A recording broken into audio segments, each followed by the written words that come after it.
स्वागत है आपका। सूत्र 5 के आज अंतिम दिवस है। सूत्र एग्जाम होगा और आप लोगों को इसमें अपीयर होना है। आप सभी लोगों को बहुत-बहुत सारी मेरी शुभकामनाएँ। दोस्तों, आज का टॉपिक बड़ा इंटरेस्टिंग है। ये है दिल से संबंधित और इस टॉपिक को हमारे सामने जो प्रस्तुत करेंगी आज डॉक्टर रीटा। डॉक्टर रीटा अग्रवाल से आप सभी लोग परिचित हैं। मैं ज़्यादा समय ना लेकर के डॉक्टर रीटा को आमंत्रित करूँगा कि आज का जो हमारा टॉपिक है हृदय और उसका प्रबंधन कैसे करें हृदय से होने वाली बीमारियों का। खासतौर से दोस्तों अभी सर्दी का मौसम आ रहा है। सर्दी के मौसम में हमारे बुजुर्गों के लिए, ऐसे व्यक्तियों के लिए जो थोड़े फैटी होते हैं, ऐसे व्यक्तियों के लिए जिनको ऑलरेडी किसी बीमारी से पीड़ित है, हृदय का प्रबंधन करना बड़ा मुश्किल हो जाता है। बहुत सारे उनके सामने समस्या आती है, अचानक से हम सुनते हैं यार कल तो शाम को हमारे को मिला था और अचानक सुबह पता चलता है कि उसको तो हार्ट अटैक आ गया। तो कैसे इन सब चीज़ों से बचा जा सकता है? किस प्रकार से हमारी डॉक्टर नेचर में जो दवाइयाँ हैं, वो किस प्रकार से लोगों को सहायता कर सकती है? इस प्रकार की जो आकस्मिकताएँ हो जाती हैं हार्ट को लेकर के, इसको दूर करने में और इनसे निपटने में। मैं डॉक्टर रीटा का स्वागत आज के करूँगा इस आप सूत्र सबको। प्रोग्राम में जो कि हम रेगुलरली हर महीने ऑर्गेनाइज कर रहे हैं, जिससे कि आप लोगों का नॉलेज जो है वो बढ़े। आप जब फील्ड में जाएं तो और अच्छे तरीके से नॉलेज के साथ में लोगों को गाइड कर पाएं कि प्रोडक्ट है उसके अंदर क्या डला हुआ है, क्या उसके कंटेंट्स हैं और वो किस तरीके से काम करता है। इस चीज की पूरी जानकारी देने के लिए आपको सूत्र प्रोग्राम जो है ये करवाया जाता है। सूत्र प्रोग्राम में सिर्फ मेडिसिन से रिलेटेड ही नहीं, ओवरऑल जो हेल्थ है और क्या डिजीज है, उसके क्या सिम्टम्स होते हैं, उस पर मेडिसिन किस तरीके से काम करती है, ये सारा सिखाया जाता है। इस बार का जो हमारा सूत्र प्रोग्राम है, इसमें स्पेशली हम लोगों ने न्यूट्रिशन से रिलेटेड रखा है, जहाँ स्टार्टिंग में हमने क्या न्यूट्रिशन होता है, micro nutrients, macro nutrients and diabetes के बाद होते हुए अब हम हार्ट डिजीज के ऊपर आए हैं। तो हार्ट डिजीज जो है आज के टाइम में पूरे वर्ल्ड वाइड जो है सबसे बड़ी बीमारी है और इसके कारण मोर्टेलिटी जो रेट होता है वो भी ज्यादा है। जैसे डायबिटीज भी है, डायबिटीज भी बहुत ज्यादा फैली हुई है, लेकिन उसके कारण जो मृत्यु दर है वो बहुत ज्यादा नहीं होती है। लेकिन हार्ट डिजीज के कारण जो डेथ रेट है वो बहुत ज्यादा है। आज हम इस प्रोग्राम में हार्ट डिजीज को आयुर्वेद के थ्रू किस तरीके से प्रिवेंट कर सकते हैं ये सीखेंगे। अदरवाइज जनरली लोगों के मन में भ्रांति होती है कि अगर एक बार हार्ट डिजीज हो गई तो वो ठीक ही नहीं होगा, एक बार हमारी बीपी की गोलियां चालू हो गई तो हमें पूरी जिंदगी बीपी की गोलियां खानी पड़ेंगी। तो हमें ये जो मिथ है इसे तोड़ते हुए हमें किस तरीके से लोगों की हेल्थ को और ज्यादा इम्प्रूव करना है, यह सीखने की कोशिश करें। नेक्स्ट नेक्स्ट तो अब हम हार्ट डिजीज पढ़ रहे हैं। सबसे पहले हमें पता होना चाहिए कि जो हार्ट होता है वो किस तरीके का होता है। तो आप लोगों के सामने स्क्रीन पे पूरे तरीके से दिखा रखा है कि हार्ट किस तरीके से होता है। हार्ट का स्ट्रक्चर जानना जरूरी इसलिए है क्योंकि इसके अंदर कई वॉल्स होते हैं, इसमें गंदा खून भी आता है, साफ खून भी जाता है, तो इसकी फिजियोलॉजी समझना बहुत ज्यादा जरूरी है। आप इस चित्र में देखेंगे सामने जो आपकी स्क्रीन पे आ रहा है, इसके अंदर हार्ट के मेन दो पार्ट्स किए हुए हैं, जिसमें एक पार्ट पे नीला रंग किया हुआ है, आप ध्यान से देखिए इसको, और एक पार्ट है जिसमें कि रेड कलर किया हुआ है। नीले वाले पार्ट के भी दो पार्ट किए हुए हैं, बीच में व्हाइट कलर से वॉल्स बना रखे हैं, उसी तरीके से रेड वाले पार्ट में भी वॉल्स बना रखे हैं। अब आप देखिए कि इस वाला जो डायग्राम है इसमें हम सेम कलर भी रख सकते थे, दोनों ब्लू भी रख सकते थे, दोनों वाले पार्ट रेड भी रख सकते थे, लेकिन अगर हमने कलर डिफरेंस रखा है इट मीन्स कुछ तो रीजन होगा। तो जो ब्लू वाला पार्ट है इसके अंदर जो डीऑक्सीजनेटेड ब्लड होता है, मतलब बॉडी से जो ब्लड आता है जिसके अंदर की हार्मफुल केमिकल्स होते हैं या वेस्टेज होता है जो कि आगे जाके फिल्टर होता है, वो सारा ब्लड पूरी बॉडी से होते हुए लेफ्ट एट्रियम में आता है। ऊपर आप देखिए लेफ्ट एट्रियम लिखा हुआ है, लेफ्ट एट्रियम से वॉल्व के थ्रू वो राइट वेंट्रिकल में आता है। राइट वेंट्रिकल से आप यहाँ देखेंगे सामने तो एक पल्मोनरी वॉल्व लिखा हुआ है, यहाँ पल्मोनरी वॉल्व से होते हुए पल्मोनरी आर्टरी के द्वारा ये सारा जो ब्लू कलर का डीऑक्सीजनेटेड ब्लड होता है जिसमें ऑक्सीजन नहीं है, ये सारा ब्लड फिल्टर होने के लिए लंग्स में चला जाता है। और लंग्स से जब ये आता है तो आप ये देखिए कि यहाँ रेड कलर की दो पाइप्स बने हुए हैं जहाँ पल्मोनरी वेन्स लिखा हुआ है। इन वेन्स के थ्रू जो देखिए कलर जो है यहाँ रेड कलर का है, जबकि यहाँ पल्मोनरी आर्टरी का कलर जो है ब्लू कलर का दिखा रहा है क्योंकि उसमें गंदा खून है और पल्मोनरी वेन्स में साफ खून है। तो ये लेफ्ट एट्रियम में आ जाता है, लेफ्ट एट्रियम से लेफ्ट वेंट्रिकल में होते हुए ऊपर एक स्ट्रक्चर दिख रहा है अरोटा, जिसमें से 3 पाइप्स निकले हुए हैं। ये जो एक्चुअल में होता है हमारी बॉडी में, क्योंकि हम लोगों ने देखा नहीं है कि हार्ट किस तरीके का होता है, तो जो हम घर में पाइप यूज करते हैं पेड़ पौधों में पानी देने के लिए, एग्जैक्टली इस पाइप जो है, अरोटा जो होता है मेनली, इसका जो साइज होता है वो उतना ही मोटा होता है। सुनने में बहुत अजीब लगता है कि बॉडी में भी इतना मोटा पाइप हो सकता है, लेकिन ये फैक्ट है कि अरोटा का साइज एक पाइप जितना होता है। इस अरोटा के थ्रू पूरा जो साफ ब्लड है जिसमें ऑक्सीजन है, ये पूरा ब्लड बॉडी में जाता है, एक एक सेल के अंदर जाता है। सेल में फिर बाद में गैसेस एक्सचेंज होता है कि जो साफ ब्लड है वो सेल्स को ऑक्सीजन दे देता है, वहां से कार्बन डाइऑक्साइड इकट्ठी कर लेता है, तो वापस वो घूम फिर के राइट एट्रियम में आ जाता है। अब यहाँ पे इस स्ट्रक्चर में ना एक थोड़ा सा होता है, आप यहाँ देखेंगे पिंक कलर की वॉल्स भी बनी हुई होती हैं। ये हार्ट की वॉल्स होती हैं। इसमें 3 तरह की वॉल्स होती हैं, बाहर वाली एपिकार्डियम, बीच वाली मायोकार्डियम एंड अंदर अंदर वाली जो होती है वो एंडोकार्डियम होती है। आप नाम पे ध्यान मत दीजिए, ये ध्यान दीजिए कि हार्ट की जो एक होलो स्ट्रक्चर होता है, होलो मीन्स खोखला जो स्ट्रक्चर होता है, उसके ऊपर वॉल्व होती है। वॉल्व नहीं, वॉल है, वॉल मीन्स भित्ति मान सकते हैं, वो भित्ति है, और इसकी वजह से बहुत सारे आगे जाके इश्यूज होते हैं। अब क्या होता है कि यहाँ पे ही हम एक चीज को कंफर्म करेंगे कि जब हम किसी को अगर हार्ट डिजीज है, तो उसमें सिम्टम्स में जो जनरली हमें दिख जाते हैं वो क्या होता है कि पैरों में स्वेलिंग है। आप लोगों ने जनरली देखा होगा, अगर किसी को पैरों में स्वेलिंग हो रही होगी तो हम क्या बोलेंगे, एक बार आप अपने हार्ट की जांच करा लो। या फिर किसी को चलने के टाइम पे सांस फूलने की प्रॉब्लम होती है, सोते टाइम सांस फूलने की दिक्कत हो रही है, और अगर उसे खांसी या जुकाम नहीं है तो भी वो हार्ट डिजीज हो सकती है। तो अब हम देखेंगे कि ये दोनों सिम्टम बहुत सारे लोगों में दोनों भी मिलते हैं, लेकिन कुछ लोगों में ये सिम्टम्स अलग अलग मिलते हैं। तो हमें देखना है कि पैरों में स्वेलिंग कब आएगी। तो जो राइट एट्रियम है, राइट वाला साइड है हार्ट का, जहाँ की डीऑक्सीजनेटेड ब्लड आ रहा है, गंदा ब्लड आ रहा है, अगर हार्ट का जो स्ट्रक्चर है उसके अंदर कोई प्रॉब्लम हो जाए, और ये जितना ब्लड इसके अंदर आना चाहिए बॉडी से, अगर उतना ब्लड हार्ट अपने अंदर नहीं ले पाता है, तो क्या होगा कि जो एक्स्ट्रा ब्लड है वो पूरा बॉडी में ही रह जाएगा। अब रेगुलर में ब्लड इस तरीके से आना चाहिए था और आगे जाना चाहिए था, लेकिन जितनी क्वांटिटी में आना है उतना नहीं आ रहा है, तो बाहर की तरफ उसका स्टोरेज बढ़ता जाता है, और वो स्टोरेज हमें पैरों में स्वेलिंग के रूप में स्पेशली दिखाई देता है। इसी तरीके से फेस पे भी, आंखों के नीचे भी स्वेलिंग दिखती है। बहुत से लोग तो जो पफी आईज होती हैं, अगर रात में सोने की वजह से नहीं है, तो पफी आईज देख के ही बोलते हैं कि ब्लड प्रेशर हो सकता है, आप अपने हार्ट की जांच कराइए। इसी तरीके से अब क्या है कि जब बॉडी से ब्लड लंग्स में नहीं आ पाया, हार्ट में नहीं आ पाया है, तो पैरों में स्वेलिंग हो रही है। इसी तरीके से अब क्या है कि जो लेफ्ट साइड है हार्ट की, यहाँ पे ब्लड आ रहा है लंग्स से, फेफड़ों से ब्लड आ रहा है।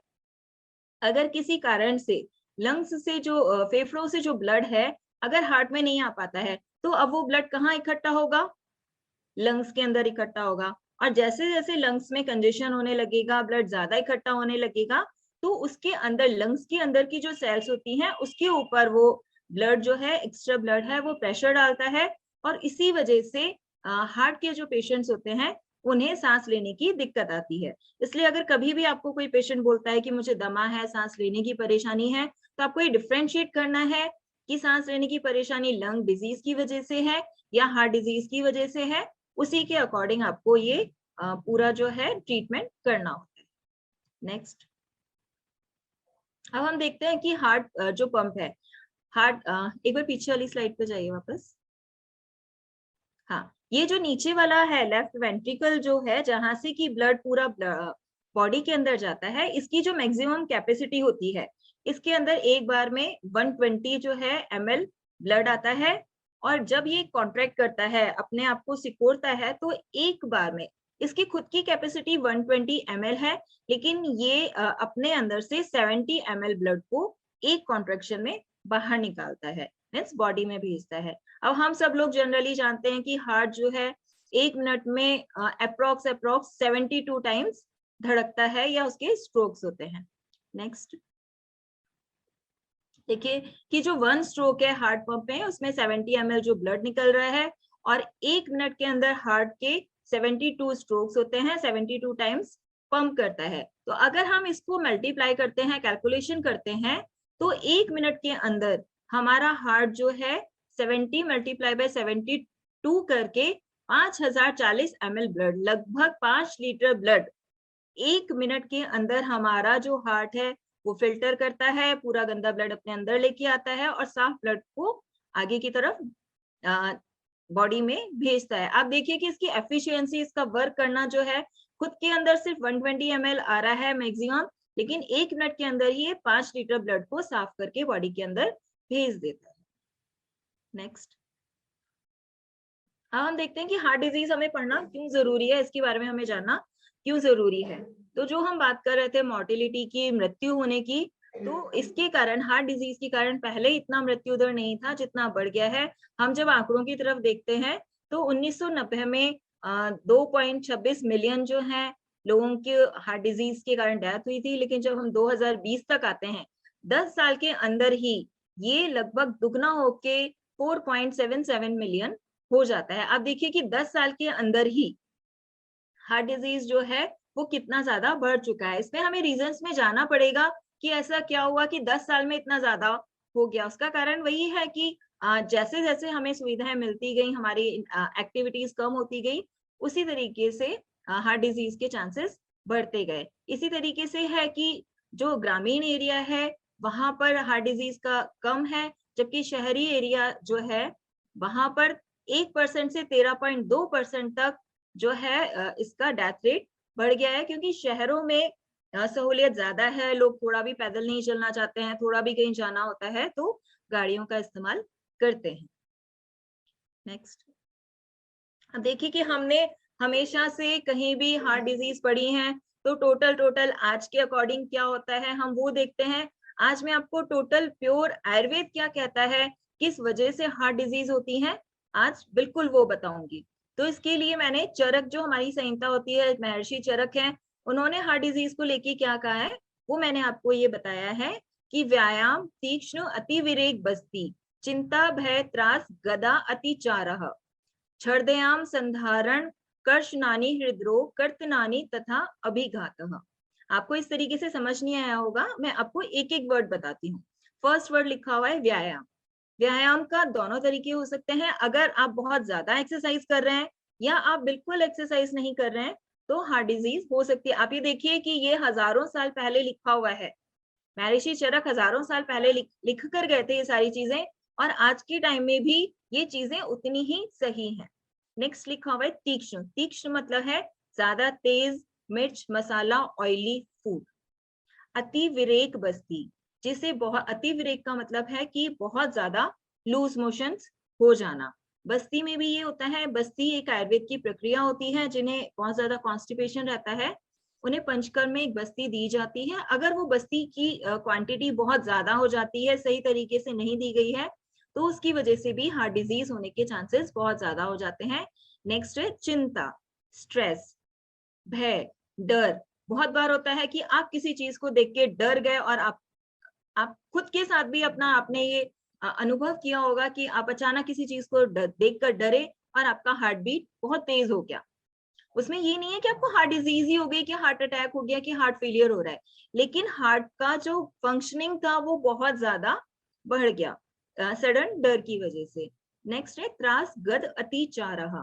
गद अतिचारः का मतलब है कि बीमारियां शरीर में, गद मीन्स बीमारी, शरीर के अंदर हार्ट डिजीज के अलावा भी कोई बीमारियां हैं जिनका लेवल बहुत ज्यादा बढ़ गया है, फिर चाहे उसमें थायराइड हो या फिर हाइपरटेंशन हो, कोलेस्ट्रॉल बहुत ज्यादा बढ़ गया हो, डायबिटीज हो या किडनी डिजीज हो, उनके कारण भी हार्ट डिजीज हो जाती है।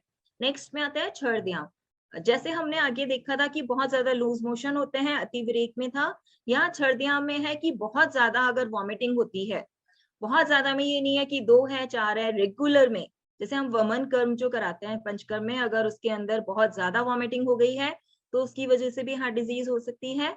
नेक्स्ट है संधारण। संधारण का मतलब है कि आयुर्वेद में वेग बताए गए हैं, उनको रोकना। वेग से मतलब है कि जो लोग जो अपना नेचुरल प्रोसेस होते हैं उन्हें रोकते हैं। मीन्स आपको छींक आ रही है और आपने छींक को दबाया, आपको जम्हाई आ रही है, आप उसको रोक रहे हैं, आपको यूरिन के लिए जाना है लेकिन आपने उसे कंट्रोल कर रखा है। इसी तरीके से मोशन के लिए जाना है, आपने उसे कंट्रोल कर रखा है। तो जब हम इन वेगों का जो नेचुरल हमारी प्रोसेस होते हैं उन्हें रोकते हैं फोर्सफुली, तो उसके कारण भी हार्ट डिजीज होने के चांसेस बढ़ जाते हैं।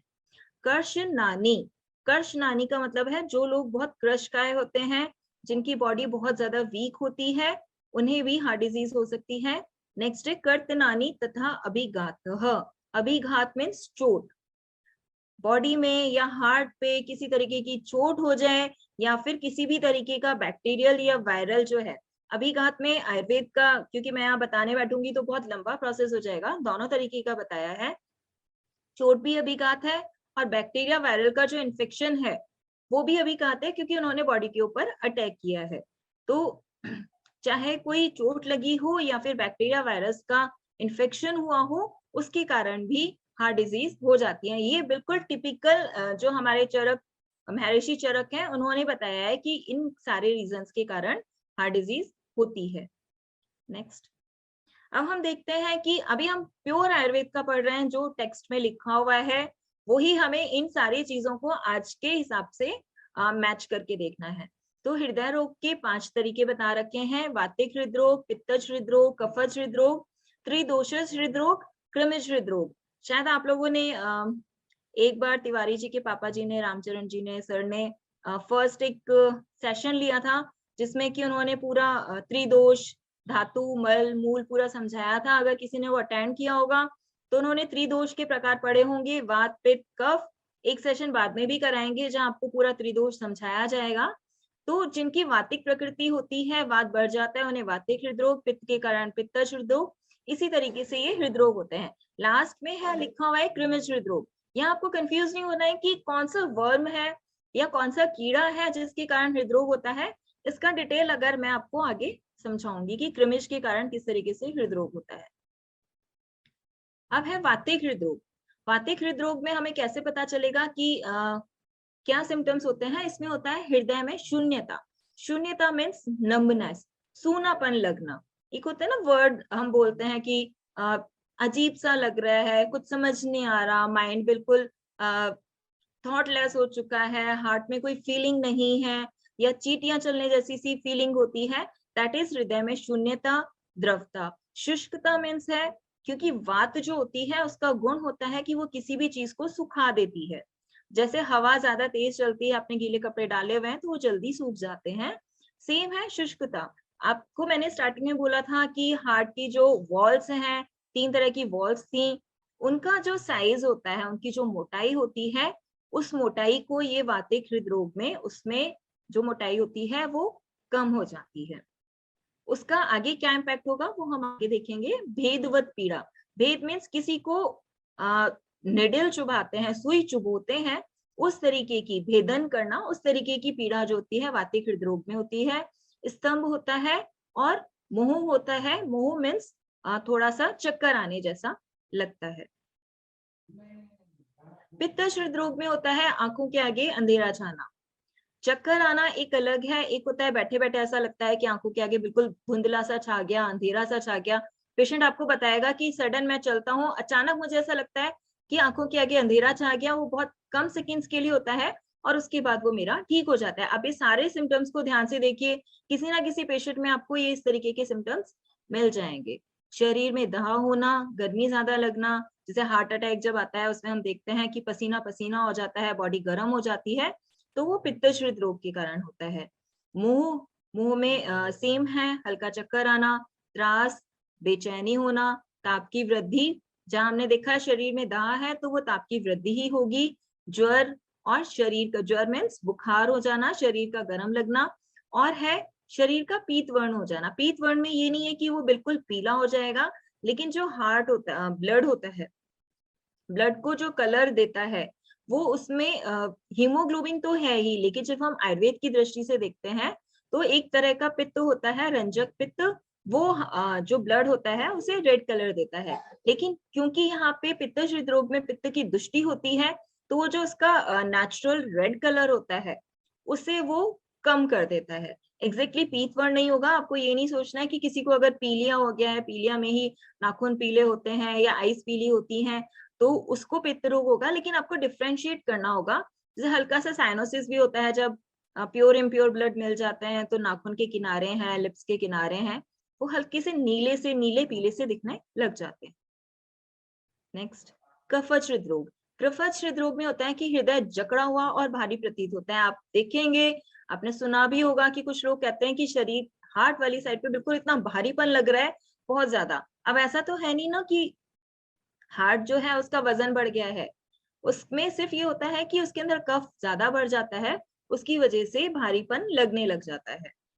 और साथ में होता है ज्वर, कास, खांसी भी हो सकती है, और तंद्रा। तंद्रा का मतलब होता है हर वक्त आपका नींदों में होना। एग्जैक्टली निद्रा और तंद्रा में डिफरेंस है। निद्रा मीन्स बिल्कुल सो जाना, तंद्रा मीन्स उन्नीदी सी अवस्था में होना, किसी काम में मन नहीं लगना, हर वक्त थकावट का होना, ये रीजन होता है कफज हृदरोग का। नेक्स्ट, त्रिदोषज हृदरोग। त्रिदोषज हृदरोग में होता है कि अगर किसी पर्टिकुलर एक दोष के कारण नहीं होके सारे ही दोष हैं, कोई ज्यादा है कोई कम है, तो उसमें तीनों जो हमने पीछे वात पित्त कफ वाले हमने सिम्टम्स पढ़े थे, तो तीनों के मिले जुले हुए जो लक्षण होते हैं वो मिल सकते हैं। कृमिज हृदरोग। कृमिज हृदरोग में होता है कि जो हार्ट वाली जगह होती है वहां तेज खुजली होती है या फिर दर्द होता है। जनरली ये सिम्टम्स हमें मिलता नहीं है, मैंने भी बहुत ढूंढा लेकिन मुझे थोड़ा मिला नहीं, लेकिन अगर महर्षि चरक कह रहे हैं तो सही है। यहाँ क्रिमिज में जो है हम बैक्टीरियल और जो वायरल इन्फेक्शन है उसको भी हम यहाँ मान सकते हैं, और ये वायरल और बैक्टीरियल जो इन्फेक्शन होता है वो हार्ट की जो वॉल्व होती है, जो बीच में होती है, मायोकार्डियम होती है, उसी के अंदर इसका इन्फेक्शन होता है और वो फूल जाती है, मीन्स थिकनेस जो होती है वॉल की वो बढ़ जाती है और उसी की वजह से दर्द होता है। नेक्स्ट, अब हम आगे चिकित्साएं और भी देखेंगे, लेकिन यहाँ हम पूरे आयुर्वेद के हिसाब से देख रहे हैं। आप इसमें से पॉइंट्स को प्लीज या तो स्क्रीनशॉट लेके रख लीजिए या फिर स्पेशली इन सब सारे पॉइंट्स को नोट करके रख लीजिए कि वातिक हृदरोग में हम अगर हमारे को और कोई भी मेडिसिन नहीं मिल रही है तो हम इस तरीके से चीजें दे सकते हैं। दही का पानी, देखिए यहाँ दही नहीं लिखा हुआ है, दही का पानी लिखा हुआ है। दही का पानी है, छाछ है, उसके अंदर सेंधा नमक मिला के और इसके अंदर तिल तेल डाल के हम इसको पकाएंगे और उसके बाद हम वातिक हृदरोग वाले पेशेंट को दे सकते हैं, क्योंकि वात का शमन तिल तेल करता है, सेंधा नमक भी करता है और छाछ भी वात की वृद्धि में बहुत ज्यादा उपयोगी होती है। तक्र मीन्स छाछ है। नेक्स्ट है गोमूत्र। गोमूत्र के अंदर बराबर मात्रा में आप कांची मिलाइए, सेंधा नमक मिलाइए और उसके साथ में तिल तेल को मिलाकर भी हम वातिक हृदरोग में दे सकते हैं। आप ये देखेंगे कि यहाँ गोमूत्र लिखा हुआ है। गोमूत्र का हार्ट डिजीज पे बहुत अच्छा काम है। रीजन कि गोमूत्र जो होता है वो फैट को कम करता है और फैट की वजह से ही कोलेस्ट्रॉल होता है, वो सारा आपस में कोरिलेटेड है। नेक्स्ट में है हरड़। हरित की या हरड़, उसके अंदर सौंठ, आंवला, सेंधा नमक और हींग मिला के वो घृत के अंदर उसे पका के और उसे भी हम दे सकते हैं। इसमें जो क्वांटिटी रहेगी, आपको ये नहीं है कि तिल तेल 1 कप देना है, आधा कप देना है, जस्ट 1 स्पून जो है 5 to 10 ml हम पेशेंट की कंडीशन के अकॉर्डिंग दे सकते हैं। आगे पथ्यादि कल्क है। बहुत सारी चीजें और थी लेकिन उसमें बहुत सी मेडिसिन ऐसी थी जो आप लोगों को समझ में नहीं आती, जो मैंने इजी पॉइंट्स थे वो इसके अंदर नोट किए। नेक्स्ट, पित्तज हृदरोग में आपको करना है कि शीतल द्रव्यों को पीसकर लेप।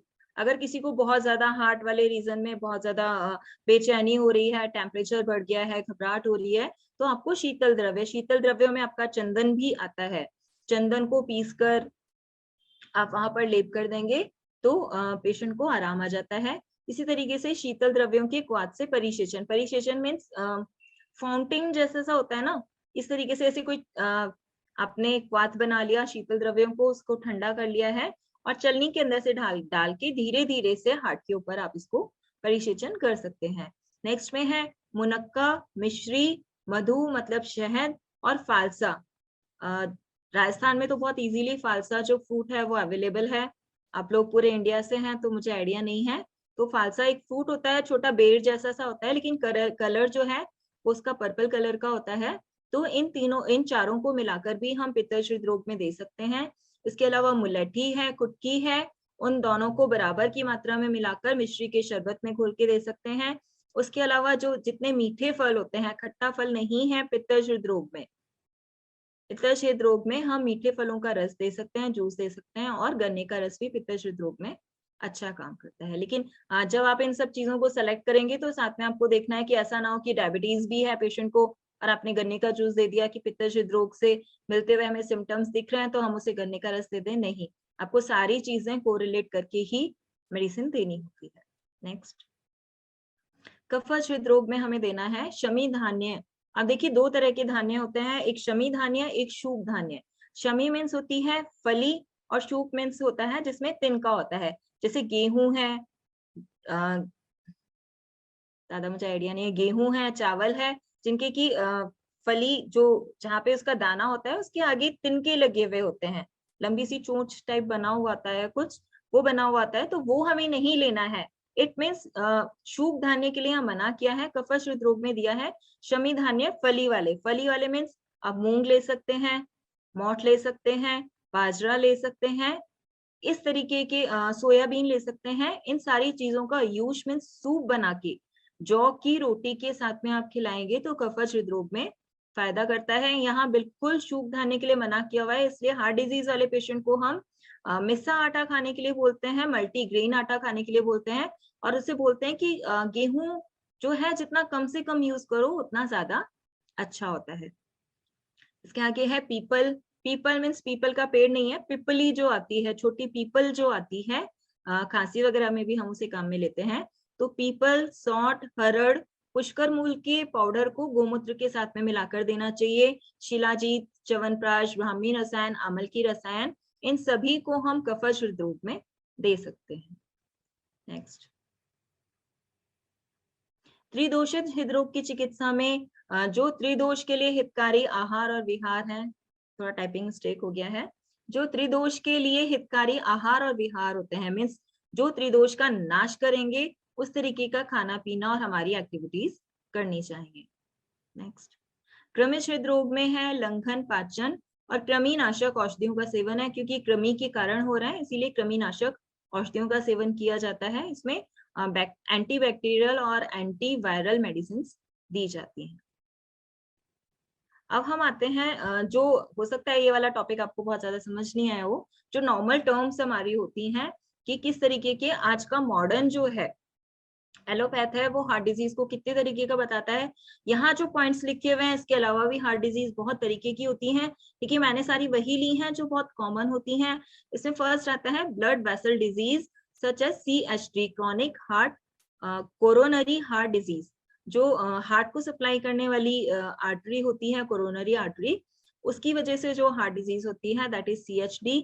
हार्ट रिदम प्रॉब्लम, हार्ट जो कॉन्ट्रैक्ट करता है, रिलीज करता है, जिसके कारण ब्लड जो है राइट पार्ट से लेफ्ट पार्ट में आता है, अगर उसका रिदम चेंज होता है या फिर जो हार्ट है 1 मिनट में 72 टाइम्स जो है उसका स्ट्रोक होता है, उसमें अगर जो चेंज आता है उसकी वजह से जो बीमारियां होती हैं, हार्ट डिजीज होती है, उसे हार्ट रिदम प्रॉब्लम्स कह रहे हैं। कंजेनाइटल हार्ट डिजीज है, ये होती है जन्म के साथ में, आप पैदा हुए हैं और उसके साथ में जो हार्ट डिजीज होती हैं।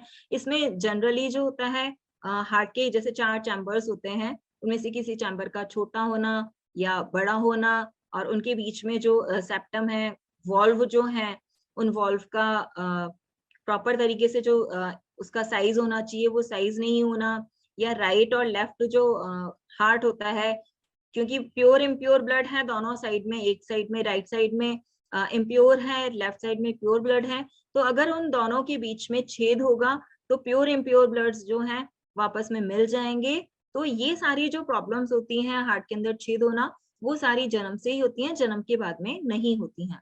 डिजीज ऑफ हार्ट मसल्स है, हार्ट की मसल्स मैंने आपको बताई थी, वॉल्व के अंदर होती हैं मसल्स, उनके अंदर कोई डिजीज होती है या हार्ट में इन्फेक्शन है, सेम बैक्टीरिया वायरल का इन्फेक्शन है, और हार्ट के वॉल्व में प्रॉब्लम, जो हार्ट का वॉल्व होता है एक ही साइड ब्लड फ्लो को आने देता है, ऊपर से नीचे आएगा, लेकिन अगर वो वॉल्व प्रॉब्लम है, उसके बीच का जो हिस्सा है वो बड़ा हो गया है या वॉल्व सिकुड़ गया है, तो उसकी वजह से भी प्योर इम्प्योर ब्लड मिल सकते हैं, या जितना ब्लड जो है हार्ट के अंदर आना चाहिए वो नहीं आता है, या जितना ब्लड हार्ट से रिलीज होना चाहिए वो नहीं होता है। इस केस में हार्ट जो वॉल प्रॉब्लम्स होती हैं इसमें सर्जरी के अलावा हम मेडिसिन से इसे ठीक नहीं कर सकते। नेक्स्ट, अब हम देखते हैं कि हार्ट अटैक क्या होता है। मेनली जहां हम हार्ट डिजीज की बात करते हैं वहां हमें यही समझ में आता है कोलेस्ट्रॉल बढ़ा हुआ है, हार्ट अटैक हो गया, हार्ट फेलियर हो गया है और हाइपरटेंशन है। हमारे नजर में इन जनरल में यही जो है वो हार्ट डिजीज होती हैं। तो अभी हम मेनली इन्हीं चीजों पे फोकस करते हुए पढ़ेंगे। हार्ट अटैक कब आता है कि जैसे हार्ट जो है वो प्योर ब्लड को पूरी बॉडी में जो है फ्लो करा रहा है, क्योंकि पूरी बॉडी के एक एक पार्ट को काम करने के लिए ऑक्सीजन की, न्यूट्रिशन की जरूरत होती है, वो उससे ब्लड से ही मिलती है। इसी तरीके से जहां बॉडी के सारे पार्ट्स को ऑक्सीजनेटेड ब्लड की जरूरत है, उसी तरीके से हार्ट की जो मसल्स होती हैं उसे भी काम करने के लिए ब्लड की जरूरत होती है, प्योर ब्लड की जरूरत होती है। लेकिन अगर जो हार्ट को सप्लाई करने वाली जो आर्टरी होती है, कोरोनरी जो आर्टरी होती है, अगर उसके अंदर ब्लॉकेज हो जाता है, वो ब्लॉक हो जाती है, उसके अंदर से ब्लड फ्लो नहीं हो पाता है, तो हार्ट को खुद को, वो दूसरों को तो पंप कर पा रहा है लेकिन उसको खुद को ब्लड नहीं मिल पाता है। जब उसको ब्लड नहीं मिल पाएगा तो उसका जो है हार्ट जो है काम करना बंद कर देता है और यही रीजन है कि हार्ट अटैक आता है। तो कोरोनरी आर्टरी में जो ब्लॉकेज होता है वो फैट, कोलेस्ट्रॉल और जो फ्री रेडिकल्स होते हैं ब्लड के अंदर घूमते रहते हैं, उन सबको इकट्ठा करके एक प्लाक बनता है। मीन्स एक छोटा सा थक्का जैसा सा बोल सकते हैं। जनरल लैंग्वेज में हम यही बोलते हैं कि थक्का जम गया है।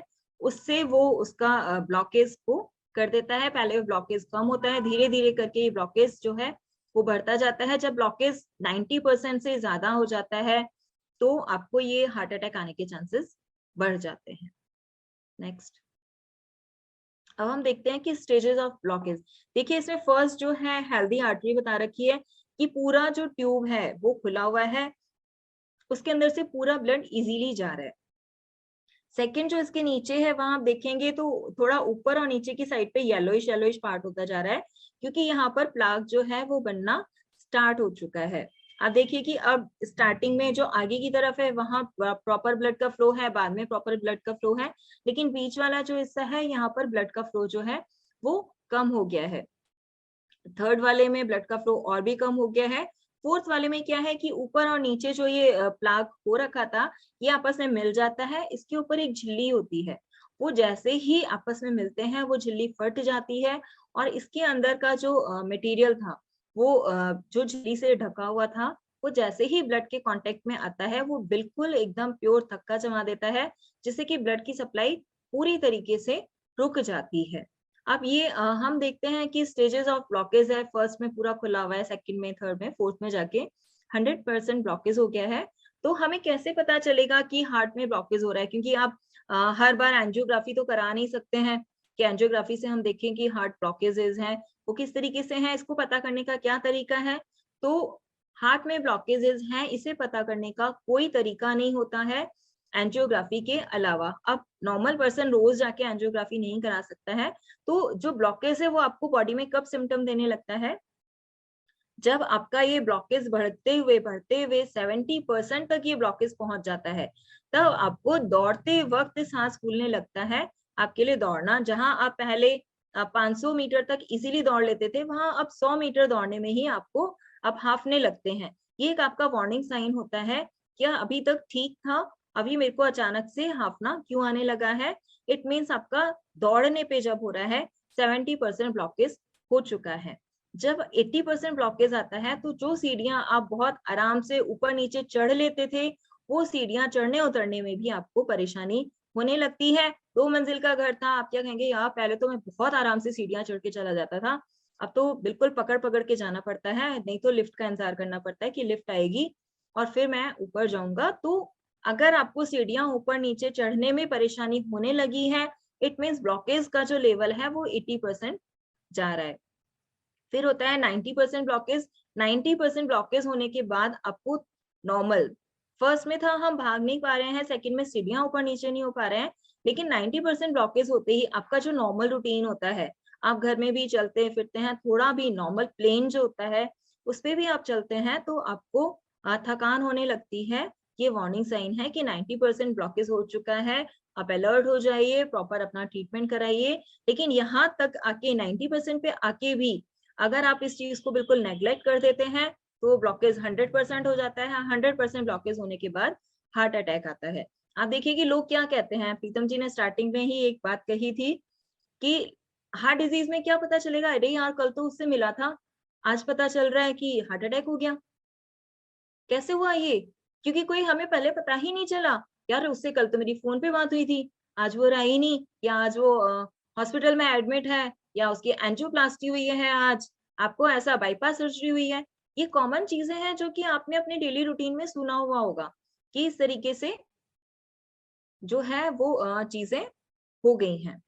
आपने देखा होगा सिद्धार्थ शुक्ला, जो पूरी एक्सरसाइज करता था, सब कुछ करता था, एज भी कम थी एंड सडन हार्ट अटैक आया, क्योंकि उससे पहले वाली जो चीजें थी उसने नेग्लेक्ट की। या कई बार ऐसा होता है कि एक्स्ट्रा, जैसे जहां हमने सिम्टम्स रीजंस देखे थे कि क्या रीजन है, वहाँ फर्स्ट फर्स्ट जो आयुर्वेद के अकॉर्डिंग रीजन थे वहाँ व्यायाम लिखा हुआ था कि अगर हम व्यायाम या एक्सरसाइज बिल्कुल नहीं करते हैं या ज्यादा करते हैं, उस वजह से भी हार्ट डिजीज होता है। तो कई बार एक्सेस में एक्सरसाइज करने से जो आपका 60-70% पे ब्लॉकेज होता है, वो सडन जो मेम्ब्रेन होती है वो फट जाती है और अचानक से वो 100% ब्लॉकेज में कन्वर्ट हो जाता है।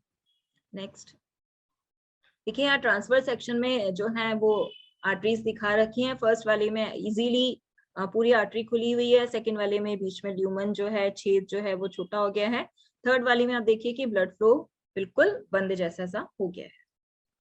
नेक्स्ट अब हम देखते हैं कि रीजन क्या होता है हार्ट अटैक का। फर्स्ट आता है एज एंड सेक्स। महिलाओं में पुरुषों के मुकाबले हार्ट अटैक आने का चांसेस बहुत कम होते हैं, क्योंकि फिजिकली अगर एक्सरसाइज नहीं भी करने जाती हैं तो भी घर में जो उनका नॉर्मल हाउस होल्ड वर्क्स होते हैं, घर में जो काम करते हैं उसी के साथ में उनकी एक्सरसाइज होने लगती है, प्लस थोड़ा सा उनका स्ट्रेस लेवल भी कम होता है। तो महिलाओं में पुरुषों की अपेक्षा हार्ट अटैक कम आता है। और दूसरा फैक्टर होता है एज। जनरली 50 साल के ऊपर हार्ट अटैक आते हैं, लेकिन अभी क्योंकि हमने देखा था 2020 में जो है एकदम से हार्ट अटैक के केसेस जो हैं वो डबल हो गए हैं, तो अभी कोई एज लिमिट नहीं है, लेकिन जनरली हम ये मानते हैं कि 50 साल से ऊपर वालों को ही हार्ट अटैक आता है। नेक्स्ट है बीइंग इनएक्टिव। बिल्कुल एक्टिविटी नहीं करना, कोई फिजिकल एक्सरसाइज से ही मतलब नहीं है, एक्सरसाइज करने के अलावा भी बिल्कुल इनएक्टिव है, कहीं थोड़ा सा भी जाना है, गाड़ी निकाली, बाइक निकाली, बिल्कुल पैदल नहीं चलना है, सोते से रहना है, बस खाना, सोना, लेटना, अपना ऑफिस चले जाना, ऑफिस में भी जाके कंप्यूटर के आगे काम कर लिया, दैट इज फिजिकली वो इनएक्टिव होते हैं। हैविंग डायबिटीज और मेटाबॉलिक सिंड्रोम है। डायबिटीज के कारण क्या होता है कि ब्लड में जो होता है ना, वो शुगर लेवल जो है बढ़ जाता है, उसकी वजह से ब्लड जो होता है वो नॉर्मल से गाढ़ा हो जाता है। गाढ़ा जब चीज को अगर आप किसी पाइप में से निकालेंगे तो उसमें प्रेशर ज्यादा लगता है, और क्योंकि वो इजीली नहीं निकाल पाता है तो वो और ज्यादा प्रेशर डालता है, तो आर्टरीज की जो वॉल्स होती हैं, दीवारें होती हैं, उसके ऊपर वो प्रेशर आता है और वो डैमेज होती हैं, वीक हो जाती हैं, इस वजह से भी heart attack. And metabolic syndrome में होता है थायराइड है, थायराइड जिनको हाइपोथायराइडिज्म होता है उनमें भी हार्ट अटैक आने के चांसेस बढ़ जाते हैं। फैमिली हिस्ट्री हो किसी की कि फादर है, बेटा है, उसका बेटा है, तो ये भी एक बहुत बड़ा रीजन होता है। अगर किसी के पेरेंट्स को फादर है या फोर फादर है, वो बीपी की मेडिसिन रेगुलर में लेते रहे हैं, तो आप इंतजार मत कीजिए कि आपको कोई मेजर इशू हो उसके बाद ही आप दवाइयां लें। दवाइयां लेना जरूरी नहीं है, लेकिन अपने जो हार्ट है उसकी हेल्थ के लिए आप कोशिश स्टार्ट कीजिए, एक्सरसाइज स्टार्ट कीजिए, और जो आगे अपन रीजंस बताएंगे, डिस्कस करेंगे कि क्या खाना चाहिए, नहीं खाना चाहिए, उन सारी चीजों के ऊपर हमें ध्यान देना स्टार्ट कर देना चाहिए।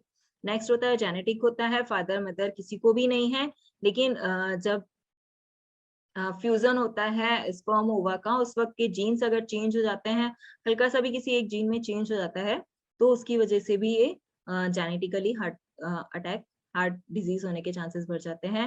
हाई ब्लड प्रेशर है, हाई ब्लड प्रेशर में वही सेम चीज है कि ब्लड फ्लो जो है आर्टरीज में से इजीली नहीं हो पा रहा है, तो हार्ट को ब्लड जो है उसे उसके अंदर से गुजरने के लिए प्रेशर डालना पड़ रहा है आर्टरीज के ऊपर की दीवारों के ऊपर, और साथ ही क्योंकि ब्लड जो है प्रॉपर तरीके से ऑर्गन्स के पास में नहीं पहुंच पा रहा है, तो हार्ट को भी एक्स्ट्रा काम करना पड़ता है। हार्ट को एक्स्ट्रा काम करना पड़ेगा तो उसे ज्यादा एनर्जी चाहिए कि वो उसे कोरोनरी आर्टरी से ही मिलेगी, लेकिन कोरोनरी आर्टरी में क्योंकि ब्लड प्रेशर ज्यादा है तो उसके पास भी प्रॉपर ब्लड नहीं पहुंच पा रहा है, हार्ट के ऊपर काम ज्यादा करना है, खुराक है नहीं, तो हार्ट जो है वो फेलियर होने के चांसेस भी इस केस में बढ़ जाते हैं।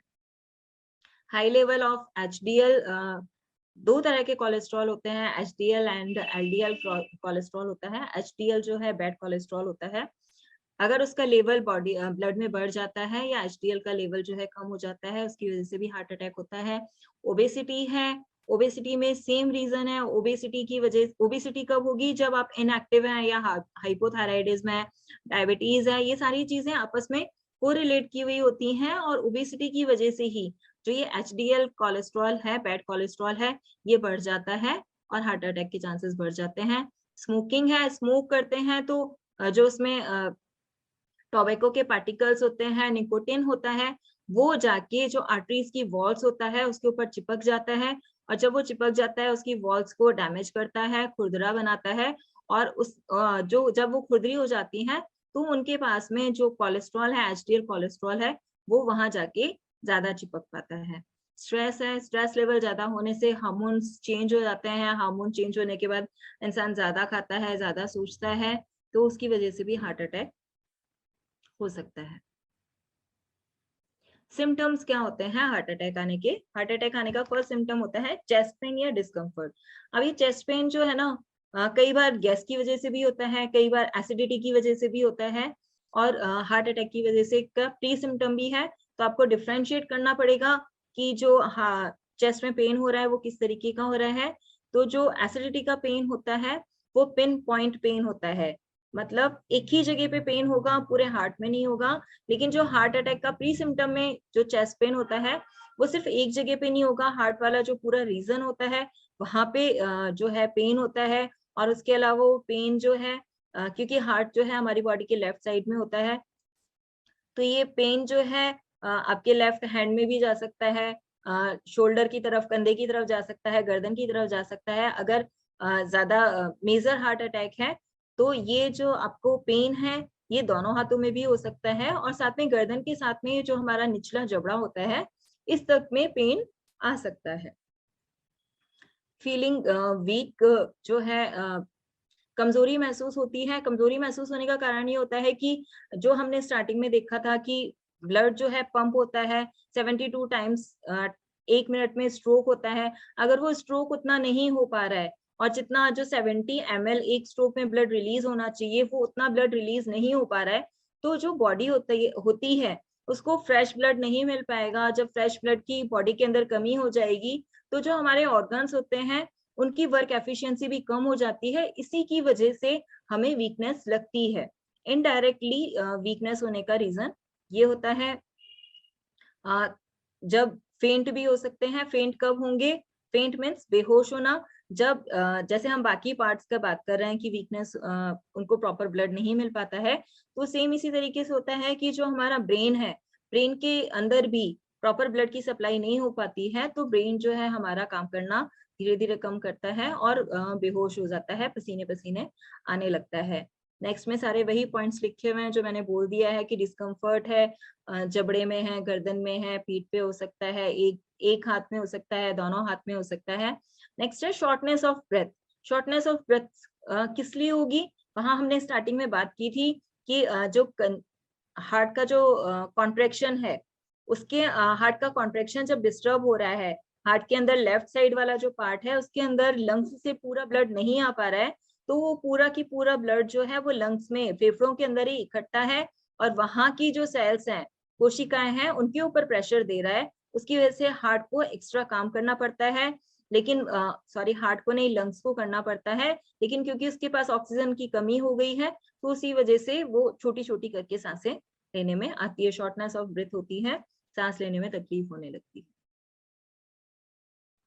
प्रिवेंशन क्या है हार्ट अटैक का? जो हमने रीजन देखे थे कि किन रीजंस की वजह से हार्ट अटैक हो सकता है, अगर हम उन सब रीजंस को छोड़ देंगे तो आपका हार्ट सेफ हो जाएगा। आयुर्वेद में कहा गया है किसी भी बीमारी के लिए फर्स्ट जो ट्रीटमेंट, लाइन ऑफ ट्रीटमेंट लिखा हुआ है, वो फर्स्ट लाइन लिखा हुआ है कि निदान परिवर्जनम, जिस वजह से, निदान मीन्स कॉज, परिवर्जन मीन्स छोड़ना, जिस वजह से जो डिजीज हो रही है अगर हम उस वजह को ही छोड़ देंगे तो वो बीमारी नहीं होगी। तो स्मोकिंग छोड़ दीजिए, अच्छा न्यूट्रिशन लीजिए, जो कोलेस्ट्रॉल लेवल है उसे मेंटेन करके रखिए, एचडीएल जो है वो ज्यादा होना चाहिए, एलडीएल कम होना चाहिए, ब्लड प्रेशर मेंटेन करके रखना चाहिए, फिजिकली एक्टिव रहना चाहिए, जो ओबेसिटी है उसको नहीं होना देना चाहिए, एक हेल्दी वेट है, हर किसी की हाइट के अकॉर्डिंग एक हेल्दी वेट होता है, उस वेट पे रहना चाहिए, डायबिटीज है, स्ट्रेस है, थायराइड है, इन सारी बीमारियों को प्रॉपरली मैनेज करके रखना चाहिए। हम सोचते हैं कि ठीक है थायराइड ही तो है, क्या होगा, एक टैबलेट ले लेंगे या कुछ और ले लेंगे, चलता रहेगा, लेकिन नहीं, उसकी वजह से आपको दूसरी बीमारियां भी हो सकती हैं, हार्ट डिजीज उसमें कॉमन है। नेक्स्ट, अब हम देखते हैं, हमने पीछे कोलेस्ट्रॉल कोलेस्ट्रॉल बहुत बात किया तो कोलेस्ट्रॉल क्या होता है? जब हम आयुर्वेद की हिसाब से देखते हैं कि कोलेस्ट्रॉल क्या है, तो जहां हम 7 धातुएं पढ़ते हैं वहां एक धातु आती है मेद धातु। मेद धातु का मीन्स होता है जो बॉडी को ल्यूब्रिकेंट करती है। से किसी किसी की स्किन होती है बहुत ज्यादा ड्राई होती है, उसका रीजन ये रहता है, या वातिक जो प्रकृति के लोग होते हैं वो बहुत पतले होते हैं क्योंकि उनके अंदर मेद जो धातु होती है वो कम होती है, उन्हीं के अंदर जो स्किन है ज्यादा ड्राई होती है। तो जो मेद धातु होती है वो ल्यूब्रिकेंट का काम करती है। जो कोलेस्ट्रॉल है वो वही मेद धातु है जो कि बॉडी में जो स्रोतस होते हैं, चैनल्स होते हैं, आर्टरीज हैं, वेन्स हैं, उन सभी को ल्यूब्रिकेटिंग का काम करती है, उन्हें सपोर्ट का काम करती है। लेकिन जब ये लुब्रिकेट जो करती है उसकी वजह से, क्योंकि आर्टरीज जो होती हैं वो फ्लेक्सिबल होती हैं, इसीलिए क्योंकि जब उसके अंदर से ब्लड जब जाता है, प्रेशर पड़ता है, तो प्रेशर पूरा आर्टरीज की वॉल पे ही होता है। अगर वो फ्लेक्सिबल नहीं होंगी, बिल्कुल रिजिड होंगी, थोड़ा सा भी आगे पीछे उनका मूवमेंट, आगे पीछे से मीन्स जो उनका कॉन्ट्रेक्शन होता है, रिलैक्सेशन होता है, वो चीज नहीं होगी तो ब्लड जो है कभी भी आगे की तरफ नहीं बढ़ पाएगा। तो कोलेस्ट्रॉल जो है वो लुब्रिकेशन का काम करता है। तो एक तरीके से हम देखेंगे तो कोलेस्ट्रॉल जो होता है वो बॉडी के लिए बहुत जरूरी होता है। लेकिन अब हमने पीछे टर्म्स देखी कि bad cholesterol, good cholesterol. Good cholesterol वो है जो लुब्रिकेशन का काम कर रहा है। बैड कोलेस्ट्रॉल, अब बॉडी ने तो सिर्फ कोलेस्ट्रॉल बनाया है ना, फैट बनाया है, वो बैड कैसे हुआ, गुड कैसे हुआ? तो जब बॉडी में इनडाइजेशन होता है, बॉडी का जो जितनी बीमारियां हैं, आयुर्वेद की दृष्टि से हम ये मानते हैं कि जब अग्नि दुष्ट होती है, मीन्स जब डाइजेशन जो है वो प्रॉपर नहीं होता है, उसी की वजह से सारी बीमारियां होती हैं। तो जब अग्नि की दृष्टि होती है, डाइजेशन प्रॉपर नहीं होता है, तो उसके कारण आम बनता है। आप लोगों ने कॉमनली वर्ड सुना हुआ होगा, आम। आम जो होता है बहुत स्टिकी होता है। तो जब जो कोलेस्ट्रॉल का पार्ट या फैट का जो पार्ट होता है वो आम के साथ में मिलता है तो वो आम विष बना देता है, और वो जाके आर्टरीज के ऊपर चिपक जाता है, और वही जो है वो एलडीएल जो है वो कोलेस्ट्रॉल बनाता है।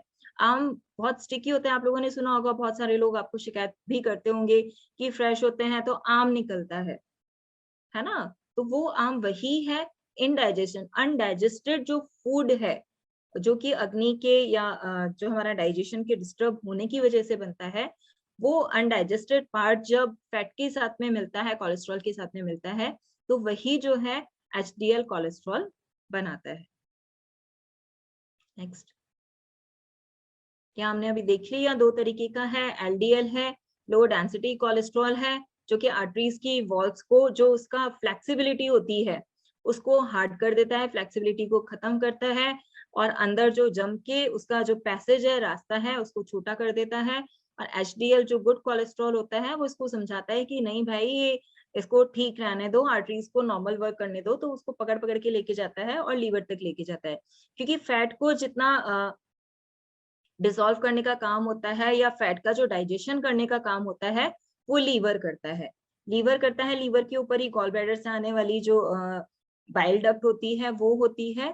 तो डाइजेशन जब डिस्टर्ब होता है तो हम इसीलिए लीवर, डाइजेशन डिस्टर्ब होते ही हम लीवर टॉनिक देते हैं, क्योंकि अगर लीवर टॉनिक नहीं होगा तो आपका डाइजेशन डिस्टर्ब होके बैड कोलेस्ट्रॉल जो है वो एक्सेस में बनता जाएगा। And cholesterol, next, risk factor हम देखते हैं कि कोलेस्ट्रॉल जो है वो क्यों बन रहा है। तो उसका फर्स्ट रीजन आता है पुअर डाइट। पुअर डाइट में फर्स्टली जो आता है वो आता है ऑयल, घी, चिकनाई वाली जो चीजें होती हैं उनके अंदर, क्योंकि उनके अंदर वो खुद ही फैट है और अगर वो उसमें अनसैचुरेटेड फैट होते हैं तो उसकी वजह से कोलेस्ट्रॉल जो है वो बहुत ज्यादा बनता है। हम जब कोलेस्ट्रॉल जिनका बढ़ा हुआ होता है उन्हें हम क्या बोलते हैं कि चिकनाई बिल्कुल भी नहीं खानी है, क्योंकि जितना हमारी बॉडी को गुड कोलेस्ट्रॉल चाहिए वो तो हमारे खाने की जो और दूसरी चीजें होती हैं, हम ड्राई फ्रूट्स खाते हैं या हम फ्रूट्स खाते हैं, वेजिटेबल्स खाते हैं, उतना फैट जो है हमें एचडीएल है वो उसके अंदर मिल जाता है। जितना ज्यादा आप जो है ऑयली फूड खाएंगे उतना ज्यादा आपका कोलेस्ट्रॉल जो लेवल है वो बढ़ता जाएगा। हमें दिखता नहीं है कि कितना कोलेस्ट्रॉल है। हम सबके घरों में, मैक्सिमम लोगों के घरों में चिमनी लगी हुई होगी। हमने देखा होगा सब्जी जब हम बनाते हैं चिमनी को ऑन करते हैं और 2 महीने 3 महीने के अंदर ही अगर उसको क्लीन नहीं करते हैं तो उसमें से ऑयल टपकने लग जाता है। तो आप देखिए कि जो ऑयल है, और वो ऑयल का कलर कैसा होता है, बिल्कुल ब्लैक कलर का होता है। तो ऑयल जब अंदर जाता है, अनडाइजेस्टेड रह जाता है, तो वो हमारे, आप देखिए जितना बाहर नुकसान कर रहा है उतना ही अंदर जाके नुकसान करता है। तो पुअर डाइट बहुत ज्यादा रीजन है। इसीलिए डाइट में आप जब लेते हैं तो ओमेगा फैटी एसिड हमारी बॉडी के लिए जरूरी होता है, क्योंकि वो एचडीएल कोलेस्ट्रॉल को बढ़ाता है। तो उसके लिए हमें अखरोट वगैरह खाने चाहिए। जो हम दूध पीते हैं उसमें से मलाई को हटा के लेना चाहिए एंड ऑयली जितने सब्सटेंस है उन्हें कम से कम लेना चाहिए। ओबेसिटी है, एक्सरसाइज की कमी है, स्मोकिंग है, अल्कोहल है, ये सारे पॉइंट्स हमने पीछे पढ़ चुके हैं। सेम चीज ही है कि इनकी वजह से किस तरीके से कोलेस्ट्रॉल बढ़ रहा है। ये सारा जो भी इन चीजों को यूज करता है, अल्कोहल यूज कर रहा है, स्मोक कर रहा है, उनमें कोलेस्ट्रॉल लेवल बढ़ जाता है। नेक्स्ट, कॉम्प्लिकेशन क्या है कोलेस्ट्रॉल के कारण? कोलेस्ट्रॉल ज्यादा बढ़ेगा तो एक ही चीज होगी कि हार्ट डिजीज होगी। वो भी कौन सी? कोरोनरी हार्ट डिजीज हो जाएगी। तो कोरोनरी हार्ट डिजीज के जो सिम्टम्स होते हैं वही कोलेस्ट्रॉल के कॉम्प्लिकेशन हो जाते हैं। चेस्ट पेन है।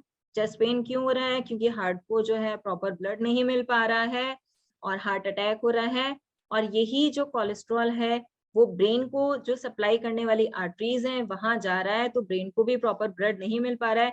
हार्ट की सप्लाई करने वाली आर्टरी में हो रहा है, ये कोलेस्ट्रॉल जाके जमा हो रहा है, थक्का बना रहा है, तो हार्ट अटैक हो रहा है। ब्रेन को सप्लाई करने वाली जो आर्टरी है वहां जाके अगर ये थक्का बना रहा है तो ब्रेन स्ट्रोक हो रहा है। इतना सा ही डिफरेंस है। नेक्स्ट, अब है प्रिवेंट किस तरीके से कर सकते हैं कोलेस्ट्रॉल को? सेम है, कॉज को छोड़ देंगे तो अपने आप प्रिवेंशन हो जाएगा। लो सॉल्ट डाइट लेनी चाहिए, लो ऑयली फूड नहीं खाना चाहिए। उसमें भी स्पेशली जो एनिमल जितना फैट होता है उसे कम से कम करना चाहिए, क्योंकि नेचर ने हमारी बॉडी को इस तरीके से बनाया है कि जो जितना नेचुरल फैट होता है उसे हम डाइजेस्ट कर सकते हैं, लेकिन एनिमल फैट को डाइजेस्ट करने के लिए नेचर ने हमारे अंदर कुछ भी नहीं बनाया है। ओबेसिटी को कम करें, एक्स्ट्रा पॉइंट्स को कम करें, एक्टिविटी बढ़ाएं, स्मोकिंग को छोड़ दें, अल्कोहल नहीं लें, हफ्ते में 5 दिन कम से कम 30-30 मिनट के लिए एक्सरसाइज करें और स्ट्रेस का मैनेजमेंट करके रखें, ज्यादा चिंता नहीं करनी। अब आता है कि इन्हीं सब चीजों के बाद में, ये हमने पूरा कोलेस्ट्रॉल देख लिया, अब हम बात करते हैं हाइपरटेंशन की, कि हाई बीपी क्या होता है। हाई बीपी में क्या होता है कि जो हार्ट जो है ब्लड को आर्टरीज में दे रहा है वो एक प्रेशर के साथ में बाकी के ऑर्गन्स में पहुंचता है। उस प्रेशर को ब्लड प्रेशर कहते हैं। ब्लड प्रेशर एक नॉर्मल टर्म है। बीमारी कौन सी है? या तो हाई ब्लड प्रेशर या low blood pressure. Low blood pressure इतना नुकसान नहीं करता है जितना कि हाई ब्लड प्रेशर कर जाता है। तो हाई ब्लड प्रेशर होने के क्या क्या रीजन होते हैं? ऑब्स्ट्रक्टिव स्लीप एपनिया होता है। रात को जब सोते हैं तो गले की जो हम सांस ले रहे हैं, कई बार नाक में ब्लॉकेज हो जाता है तो हम मुंह से भी सांस लेते हैं। मुंह से जब हम सांस लेते हैं तो गले की जो मसल्स होती हैं उनका कॉन्ट्रैक्शन और रिलैक्सेशन डिस्टर्ब हो जाता है, तो जितनी ऑक्सीजन हमें चाहिए होती है उतनी नहीं मिल पाती है। इसी वजह से नींद जो है डिस्टर्ब हो जाती है, क्योंकि ऑक्सीजन नहीं जा रहा है। ऑक्सीजन नहीं जाएगा तो हार्ट को भी ऑक्सीजन कम मिलेगा और इनडायरेक्टली कोरिलेट होके हाई बीपी हो जाता है। किडनी डिजीज है, अगर किडनी जो है ब्लड को फिल्टर करने का काम करती हैं, जितना उसमें वेस्ट प्रोडक्ट होता है उसको बाहर निकाल देती हैं, लेकिन अगर किसी वजह से किडनी का जो फंक्शन है वो डिस्टर्ब हो गया है और जितना उसको फिल्टर करके जितना यूरिन पास आउट करना चाहिए था उतना यूरिन नहीं बना पा रही है किडनी, तो वो जितना एक्स्ट्रा वाटर है वो ब्लड के अंदर ही रह जाता है और ब्लड जो है वो ज्यादा पतला हो जाता है और उसकी वजह से ब्लड की क्वांटिटी बढ़ जाती है और वो हाई बीपी कर देता है। एड्रिनल ग्लैंड ट्यूमर, एड्रिनल जो ग्लैंड होती है वो किडनी के ऊपर होती है। एड्रिनल ग्लैंड से जो हार्मोन्स निकलते हैं वो किडनी फंक्शंस को कंट्रोल करते हैं, इसलिए इसकी वजह से एड्रिनल ग्लैंड से किडनी डिस्टर्ब होगी और किडनी से हाइपरटेंशन हो जाएगा। थायराइड प्रॉब्लम है, थायराइड भी सेम है कि थायराइड का फंक्शन भी एड्रिनलिन से काफी कुछ रिजेंबल करता है। और कंजेनाइटल जो है रीजंस होते हैं कि जो आपका ब्लड वेसल्स हैं वो सिकुड़ी हुई हैं, और इसके अलावा मौसम भी होता है कि सर्दियों में जो नॉर्मल वेन्स होती हैं वो भी सिकुड़ जाती हैं, इसीलिए हार्ट अटैक के जितने केसेस हम देखते हैं वो स्पेशली सर्दियों में ज्यादा होते हैं। सर्दियों में होते हैं या फिर रात के टाइम होते हैं, क्योंकि नाइट में कंपेरेटिवली दिन के बजाय मौसम थोड़ा ठंडा होता है। कुछ बीमारियां हैं, कुछ बीमारियों के लिए जो हम दवाइयां देते हैं या ड्रग्स हम बहुत सारी तरह की यूज करते हैं, जिनमें कॉन्ट्रासेप्टिव पिल्स हैं, बुखार की दवाइयां हैं, इस तरह की और जो जितनी दवाइयां होती हैं, पेन किलर्स होते हैं, वो भी हाइपरटेंशन करते हैं। और कोकेन है, और जितनी गवर्नमेंट की तरफ से बैन की हुई ड्रग्स होती हैं, एक्चुअली हीरोइन है, चरस है, इस तरीके की जो ड्रग्स होती हैं वो हार्ट की एक्टिविटी को बढ़ा देती हैं और उसकी वजह से हाइपरटेंशन हो जाता है।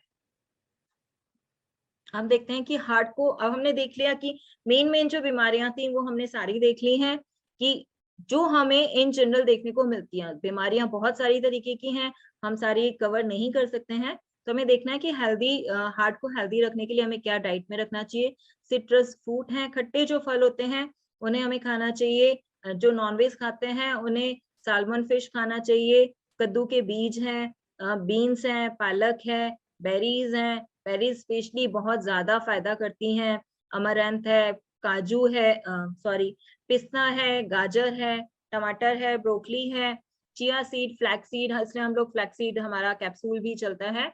तो ये सारी जो डाइट होती है ये हार्ट को हेल्दी रखने के लिए स्पेशली बेनिफिशियल है। अब हम देखते हैं कि पथ्य पथ्य क्या चीज खानी चाहिए, क्या चीज नहीं खानी चाहिए।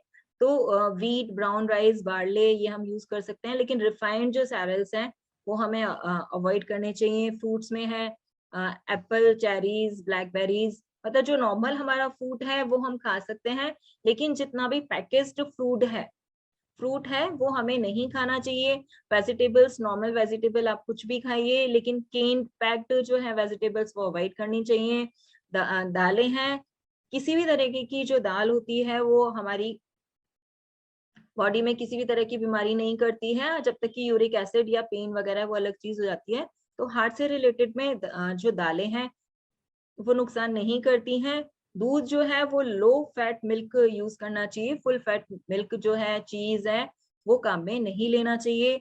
ऑयल में जो है नेचुरल ऑयल्स हैं, ऑलिव ऑयल है, सोयाबीन ऑयल है, काऊ घी है, ये हम यूज कर सकते हैं। काऊ घी और भैंस का जो घी होता है, भैंस के दूध का जो घी होता है उसमें गाय का घी ज्यादा फायदा करता है, क्योंकि गाय का जो दूध होता है वो भी लो फैट दूध होता है, उसी तरीके से उसका जो घी होता है वो भी लो फैट होता है।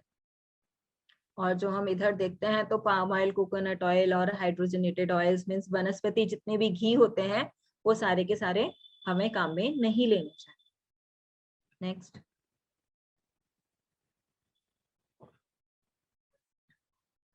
मसालों में हम देखते हैं तो सारे मसाले काम के हैं, सिर्फ जो सफेद नमक होता है उसको छोड़ के। सफेद नमक कैसे नुकसान करता है कि सफेद नमक का जब बॉडी में हम एक्सेस में यूज करते हैं तो वो वाटर रिटेंशन बढ़ा देता है, मतलब बॉडी के अंदर पानी जो है उसको रोक के रखता है। जब किडनी को उस पानी को फिल्टर नहीं करके बाहर नहीं निकालने देता है, तो जब बॉडी के अंदर पानी की मात्रा जो है वो ज्यादा हो जाएगी, तो पानी कहाँ, ब्लड के अंदर ही रहेगा और वो हाइपरटेंशन कर देगा। ड्रिंक्स में है नॉर्मल फ्रूट जूस, आप कोई सा भी फ्रूट जूस लीजिए, लेकिन पैकेज्ड जो है कॉफी है, अल्कोहल है, और जिसके अंदर की आर्टिफिशियल जो जूसेस होते हैं, मीन्स लाइक स्लाइस है, मैंगो के, और जितने पैकेज्ड फूड ड्रिंक आते हैं वो हमें अवॉइड करना चाहिए। मांस में, नॉन वेज में हम देखते हैं तो एग वाइट, ग्रिल्ड सैल्मन है, चिकन सूप है, हमें काम में ले लेना चाहिए, लेकिन रेड मीट और स्मोक फिश बिल्कुल काम में नहीं लेना चाहिए। ड्राई फ्रूट्स आप सारे काम में ले सकते हैं। कैश्यू नट को आपको कम से कम काम में लेना चाहिए। मीठा में आप गुड़ काम में लीजिए, व्हाइट शुगर को अवॉइड कीजिए। अब हम देखते हैं कि ट्रीटमेंट किस तरीके से रहता है। तो आयुर्वेद ट्रीटमेंट में हमने देखा कि निदान परिवर्जन सबसे पहले था ही, कि कोई भी बीमारी है जिस रीजन से हो रही है उस रीजन को खत्म कर देंगे तो वो बीमारी ठीक हो जाएगी। दूसरा है प्रैक्टिस ऑफ योगा, एक्सरसाइज कीजिए, वीक में 5 दिन 30-30 मिनट आधे घंटे के लिए एक्सरसाइज जरूर कीजिए। उरोवस्थी है, ये एक पंचकर्म का पार्ट होता है, ये भी हम करवा सकते हैं। और उसके अलावा होती है औषधि मेडिसिन, हमें कौन कौन सी मेडिसिन काम में लेनी चाहिए। अब देखिए कि यहाँ मैंने थोड़ा सा इकट्ठा किया है मटेरियल की किस बीमारी में हमें कौन कौन सी दवाइयों का स्पेशली ध्यान रखना चाहिए। प्लीज इस चीज को नोट करके रखिए कि जब हार्ट का कॉन्ट्रैक्शन डिस्टर्ब होता है, कॉन्ट्रैक्शन के कारण ही हार्ट में से जो ब्लड है वो बाकी बॉडी में जा रहा है, तो हार्ट के कॉन्ट्रैक्शन की वजह से जो हार्ट डिजीज हो रही है वहां पे हमें पलांडू मीन्स प्याज, अर्जुन, अकीक पिष्टी, जहर मोरा, प्रवाल पिष्टी और मुक्ता पिष्टी, इन सारी औषधियों का यूज करना चाहिए। नेक्स्ट, जो कार्डियक मसल है अगर उनके अंदर वीकनेस आ गई है तो उस वीकनेस को दूर करने के लिए शिलाजीत, यशद भस्म, यशद भस्म, अभ्रक भस्म और स्वर्ण भस्म को काम में लेना चाहिए। नेक्स्ट, हार्ट जो है डैमेज होने लगा है, बहुत ज्यादा वीक होने लगा है, तो उसके लिए या उसका वीक होने लगा है उसे हम कंट्रोल करने के लिए, या फिर 40 प्लस की एज के बाद हमें वेट नहीं करना है कि हमें हार्ट डिजीज हो, उससे पहले ही हमें हरित की मीन्स हरड़, गुडूची यानी गिलोय, आमल की, आंवला और अश्वगंधा, इन सारी चीजों का हमें रेगुलर में सेवन करना शुरू कर देना चाहिए हार्ट को डैमेज से बचाने के लिए। प्रीलोड है कि हार्ट के अंदर जो है वो ब्लड नहीं आ रहा है, प्रीलोड है हार्ट तक पहुंचने से पहले ही बाकी बॉडी पार्ट्स में जो है वो ब्लड इकट्ठा है, तो वो जो प्रीलोड होता है उसको मैनेज करने के लिए हमें पुनर्नवा, काकमाची, गोखरू और भूम्य अमल की ये सारी दवाइयों को यूज करना चाहिए। ये चारों जो मेडिसिन हैं ये स्पेशली डायूरेटिक होती हैं। डायूरेटिक होने की वजह से जो ब्लड में से यूरिन है, ब्लड में से पानी को अलग करके यूरिन के थ्रू बाहर निकाल देती हैं, जिससे कि हार्ट के ऊपर जो है वो प्रेशर कम पड़े। तो प्रीलोड अगर ज्यादा आपको पैरों में स्वेलिंग लग रही है तो आपको इनमें से कोई सी भी मेडिसिन स्टार्ट कर सकते हैं। नेक्स्ट, आफ्टर लोड है। आफ्टर लोड तब होता है जब हाइपरटेंशन हो, यानी कि हाई बीपी है। हाई बीपी में हमें सर्पगंधा, जटामांसी और शंखपुष्पी ये तीनों मेडिसिन को काम में लेना चाहिए। नेक्स्ट, मायोकार्डाइटिस है। मायोकार्डाइटिस है जहां हमने हार्ट की 3 वॉल्स के बारे में पढ़ा था, वहां पे जो बीच वाली वॉल थी उसके अंदर अगर वायरस का इन्फेक्शन हुआ है तो हमें भल्लातक और कालमेघ चूर्ण का काम में लेना चाहिए। अगर बैक्टीरिया का इन्फेक्शन हुआ है तो चिरायता और हल्दी काम में लेनी चाहिए। नेक्स्ट, अब हम देखते हैं कि जो मेडिसिन हैं वो स्पेशली कौन सी मेडिसिन क्या काम कर रही है। तो फर्स्ट नंबर पे आती है अर्जुन, जो कि कार्डियो प्रोटेक्टिव है, हार्ट को प्रोटेक्ट करने का काम करता है, हार्ट की मसल्स को स्ट्रेंथ देता है और इसका हाइपरटेंसिव एंटी हाइपरटेंसिव होता है, मीन्स जो हाई बीपी है उसे कंट्रोल करने का काम करता है। देखिए एक अकेला अर्जुन हार्ट को प्रोटेक्ट भी कर रहा है, हार्ट की मसल्स को स्ट्रेंथ भी दे रहा है और बीपी को भी कंट्रोल करता है। गार्लिक है, एंटीकोगुलेंट होता है और एंटीकोगुलेंट मीन्स ब्लड को गाढ़ा होने से रोकता है और कोलेस्ट्रॉल को कम करता है। गार्लिक मीन्स लहसुन जो है। गूगल है, एक मेडिसिन आती है गूगल, बहुत सारी चीजों के साथ में इसका कॉम्बिनेशन होता है, तो ये एंटी एंजाइनल होती है। एंजाइनल मीन्स जो चेस्ट पेन होता है, जैसे कि हार्ट पेन से हम कंफ्यूज करते हैं, एंजाइना जो होता है उसको है और जो उसको कंट्रोल करता है। और साथ में जो लिपिड्स हैं, लिपिड्स मीन्स कोलेस्ट्रॉल ही होता है, कोलेस्ट्रॉल ही आगे जाके लिपिड से आगे जाके कोलेस्ट्रॉल में कन्वर्ट होते हैं, तो उसको भी ये कम करता है। सर्पगंधा है, तो सर्पगंधा ब्लड प्रेशर कम करने के लिए बेस्ट मेडिसिन होती है। हल्दी है, हल्दी जो है एंटी थ्रोम्बोइक होती है, मीन्स जब हमने देखा था कि प्लाक बन रहा था ऊपर नीचे जो दोनों जगह ब्लॉकेज हो रखा था आपस में मिल गए थे और वहां उन्होंने जाके थक्का बना दिया था। तो उस थक्के को बनने से रोकने का काम हल्दी करती है और साथ में लिपिड्स को भी कम करती है। अब हम देखेंगे कि डॉक्टर नेचर में हम क्या मेडिसिन दे सकते हैं।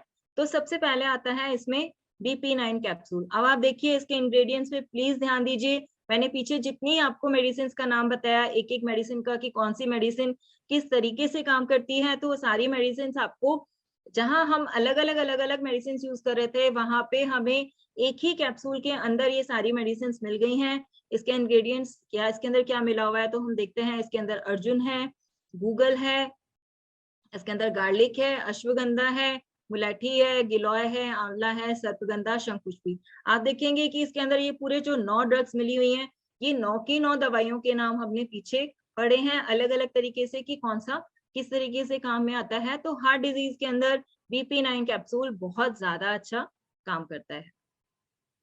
नेक्स्ट हेल्दी हार्ट है। हेल्दी हार्ट में भी हम देखते हैं, हेल्दी हार्ट लिक्विड के जब हम इंग्रेडिएंट्स देखते हैं तो इसके अंदर एप्पल साइडर विनेगर है जो कि ओबेसिटी जो होती है उसको कम करता है, कोलेस्ट्रॉल लेवल को कम करता है। कोलेस्ट्रॉल को कम करने के लिए बहुत ज्यादा अच्छा एप्पल साइडर विनेगर काम करता है। लेमन है, हमने पढ़ा था कि हमें सिट्रस फ्रूट्स काम में लेने चाहिए, तो लेमन सिट्रस फ्रूट होता है। गार्लिक है, जिंजर है, सिनामोमम है।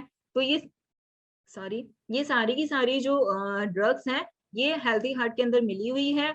आपको ये देखना है कि किस पेशेंट को आपको हेल्दी हार्ट किस क्वांटिटी में देना है, किसको BP9 कैप्सूल है वो 1 कैप्सूल देना है या 2 कैप्सूल देना है, वो उस पेशेंट की कंडीशन के ऊपर देना है। नेक्स्ट, अब इसके अलावा हम जो और मेडिसिन देखते हैं कि हम हार्ट के हेल्दी रखने के लिए क्या दे सकते हैं। तो कोलेस्ट्रॉल या हाई BP के लिए हम हेल्दी हार्ट जूस है, फ्लैक्सीड ऑयल कैप्सूल है, BP9 कैप्सूल है, ये दे सकते हैं। डिटॉक्सिफिकेशन के लिए या ब्लड फ्लो को इम्प्रूव करने के लिए व्हीट बार्ले ग्रास जूस दे सकते हैं। जो पेशेंट को ओबेसिटी के कारण, मोटापे के कारण हार्ट डिजीज है, उसे हमें स्लिम एंड फिट जूस देना है, साथ में एप्पल साइडर विनेगर दे सकते हैं। यकृतजीत सिरप हार्ट डिजीज में स्पेशली काम करता है, जबकि हम सोचते हैं कि यकृतजीत सिरप सिर्फ लीवर की डिजीज में देना है, लेकिन क्योंकि कोलेस्ट्रॉल या फैट का जो डाइजेशन है वो पूरा की पूरा कंट्रोल लीवर के थ्रू होता है, इसीलिए यकृतजीत सिरप काम में लेना है। अश्वगंधा टैबलेट को हमें बीमारी होने का वेट नहीं करके रेगुलर में काम में लेनी चाहिए, स्पेशली 40 के बाद हार्ट की मसल्स को इम्प्रूव करने के लिए अश्वगंधा टैबलेट काम में लेनी चाहिए। किडनी सपोर्ट जो जूस है वो हमें चाहिए, क्योंकि हमने पीछे देखा है कि जब किडनी फंक्शन डिस्टर्ब होता है उसकी वजह से भी हाइपरटेंशन हो जाता है। तो वो हमें देखना है कि कहाँ पे हमें किडनी सपोर्ट जो जूस है उसे काम में लेना है, एप्पल साइडर विनेगर को कहाँ काम में लेना है। और त्रिफला प्लस जूस है, क्योंकि हमने देखा था कि जब हमारा डाइजेशन डिस्टर्ब हुआ था जिसकी वजह से हमारी अग्नि मांद होके आम बना था, और वो आम जो है फैट के साथ मिलके उसने LDL कोलेस्ट्रॉल बनाया था। तो उस तरीके केसेस में जब हम त्रिफला प्लस जूस काम में लेते हैं तो हमें बहुत अच्छे रिजल्ट मिलते हैं, क्योंकि त्रिफला प्लस जूस में आपका हरड़ भी है, हींग भी है, आमलकी भी है और हरड़ भी है। ये चारों ही हमने पीछे जो प्रोडक्ट हैं पीछे देखे हैं कि ये किस तरीके से बेनिफिशियल है। मैंने अपनी तरफ से कोशिश की कि शॉर्ट तरीके से आप लोगों को थोड़ा सा समझा सकूं कि किस तरीके से है, और मैं उम्मीद करती हूँ कि आप लोगों को सेशन आज का समझ में आया होगा।